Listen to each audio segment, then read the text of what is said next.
Once upon a time, there was this young man named Arthur. Arthur had just started high school with all his friends he made last year. He was an ambitious young man who wanted to do great things and wanted to help all kinds of people. And he always seemed to stay determined despite everything that was up against him. However, every problem that was hurled at him felt like spitballs in comparison to the boulder that was plummeted down upon his shoulders.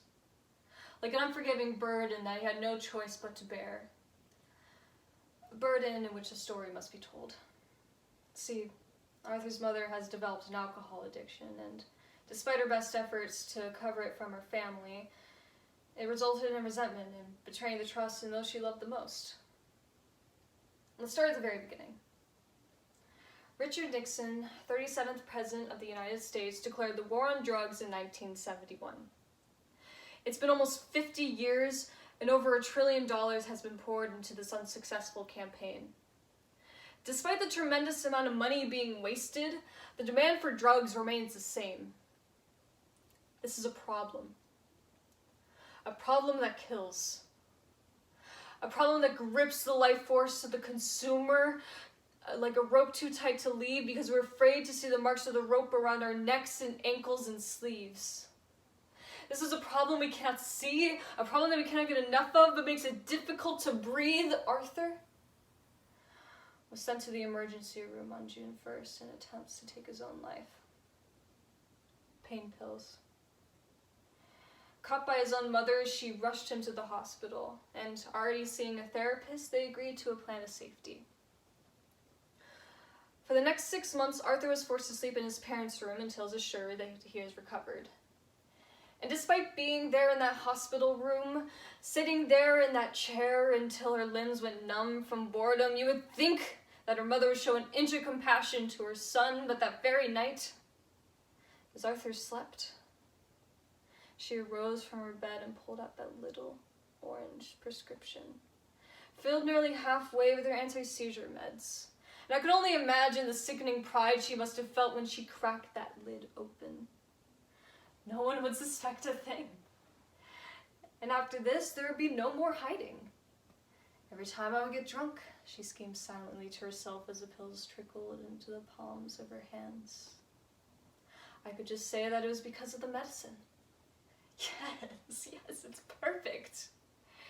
And the very next morning, when he woke to pieces of his mother's anti-seizure pills tactfully sprinkled around him like confetti on a grave.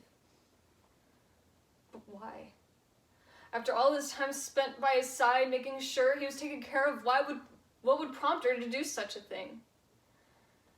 Arthur is what we call a scapegoat. According to the Bible, the story goes that Aaron selected a goat for the entire village, cast each of their sins upon the goat, and banished it into the wilderness, never to be seen again. It sounds like a nice story, however, they never atoned nor repented for their sins. They simply put it all onto a goat, who was now found having to defend itself from predators, danger, and the elements, all the while doing nothing to warrant banishment. And in dysfunctional families, it's very similar to the story we're told. Torn away from the warm, familiar comfort that is your mother's arms and put under the butcher's knife. Life flashing before your eyes as family members begin to bombard you with questions charged with grief and strife, and all the while, Arthur's mother's drinking now goes undisturbed. The focus was no longer on her so long as he kept stealing these pills of hers. And every time something seemed off, she would simply say, "I don't have my pills." As if attempted suicide warrants manipulation. Puppeteering your son and putting on a show, a sick tragedy to distract them from the real problem. A problem they must never know. A problem they must never see. This dragged on for 5 unbearable months until one November.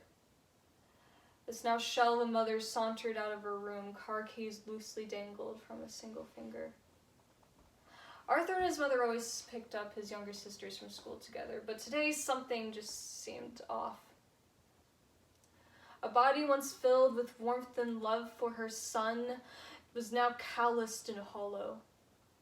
Soft green eyes, cold and unfeeling, each limb staggers towards the door, each step pattered with apathy.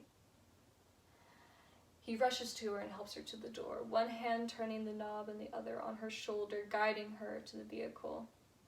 He can't even bear to look at her when she's like this, and at this point, he has learned not to question her unless he wanted to have another reminder of those dreaded anti-seizure pills that started all this mess. He gingerly takes the keys from her hands and unlocks the door, but before he opens it, he turns to his mother. Mom, I don't think you should drive. And before she can open her mouth to protest, a hand grabs her by the scruff of her shirt. Are you crazy? Arthur's father, Danny, whipped her around and shuttled her back inside in the house. Unaware of what was going on, Arthur stood there, keys in hand. A few days later, his father and mother sat down with Arthur and his siblings in the living room. Turns out that day she was drunk. And if she had not been stopped, she very well could have injured or even killed herself and Arthur in that very car. They explained everything. The drinking, the pills, the lies, everything. I was Arthur. And that was my mom. This is a problem. A problem that kills.